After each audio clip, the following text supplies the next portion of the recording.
I will do another statement generally, then you can ask general questions. Today is about this issue of revenue share. Okay? Yeah.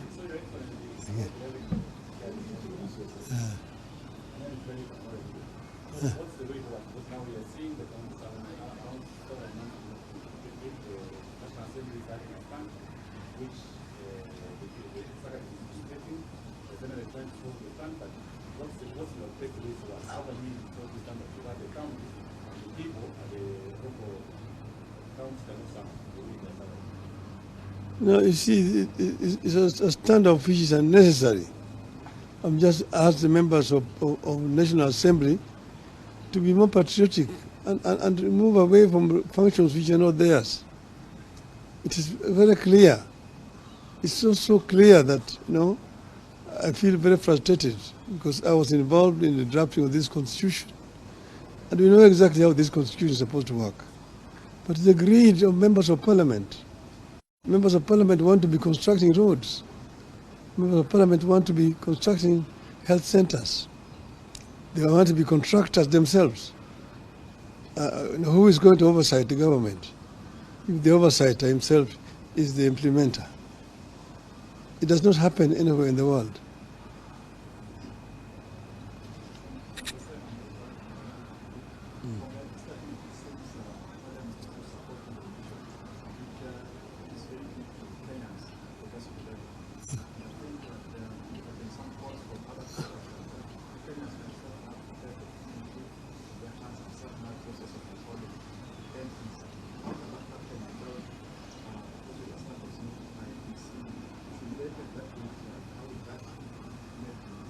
I'm not understanding you clearly. You were saying, should they?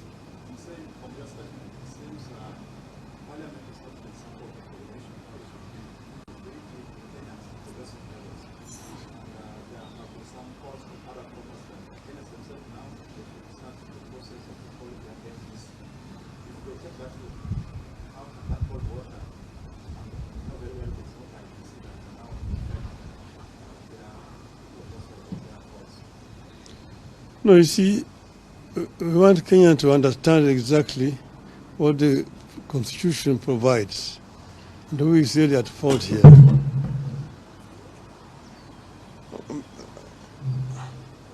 I'm basically trying to create some clarity of this issue because there's some kind of cloud. People don't understand really the bone of contention between the Senate and the National Assembly. And you can also see that, on the other hand, the county government are being blamed, the governors, for lack of development, that they're not doing anything. The development which is available is only done by members of parliament. See members of parliament constructing roads, members of parliament constructing health centers, schools and so on. Because the funds which are supposed to go to the counties for those purposes are being held by the national government in what they call National Government Constituency Fund. And even this road levy fund is going to members of parliament. This is not the work of MPs, this is the work of counties. Today, the bulk of the revenue that goes to counties goes for purely recurrent expenditure. Nearly 70% of the revenue going to counties is only for recurrent expenditure, paying salaries to workers and so on. Only 30% remain for development, which is very inadequate indeed. Because the bulk of which will be going there is going into these other funds, which are under control of members of parliament. So if that were to change, then the equation will change. Nearly 50% of revenue going to the counties would be for development projects. And the counties are the ones which are actually best suited to do the development. And then you have got the county assemblies to oversight. Members of parliament are supposed to oversight the national government. See, they're supposed to represent their constituents. Two, they're supposed to legislate. And three, they're supposed to oversight the government. But they themselves are now being involved in the execution of projects at the constituency level. For the very little work being done in the National Assembly. The Assembly is most of the times empty.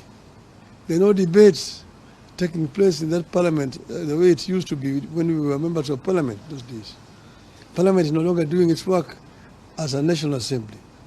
This is why we are really calling them to account.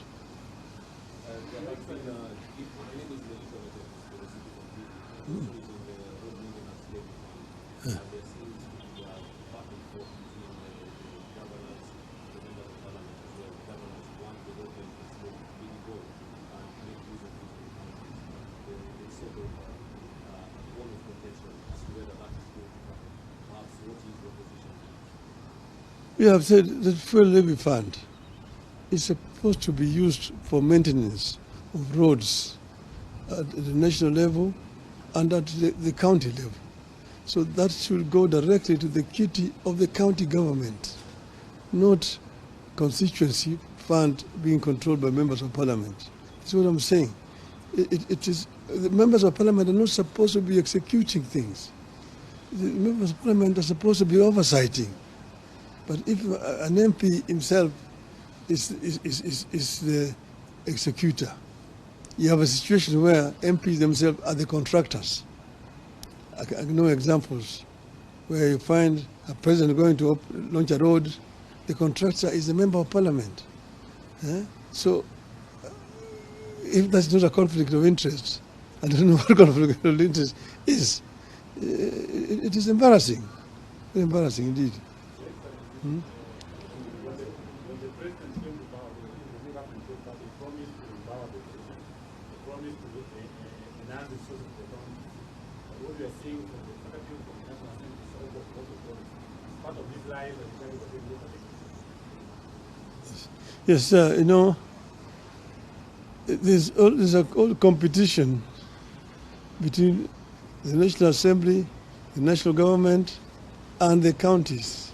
See, there are people who don't believe in devolution, people who really prefer a unitary system of government. They think that governors are an unnecessary burden. They would rather deal with DCs. And you see these attempts to resurrect provincial administration, which actually under the constitution was supposed to be replaced by the county government. But we are dealing with people who do not want devolution. So devolution is under threat. And those of us who were there, who fought to bring devolution, must stand up and be counted and defend devolution. We do believe very strongly that a devolved system of government is what will ensure equity in sharing of resources in our country and equal development across the whole country. Thank you.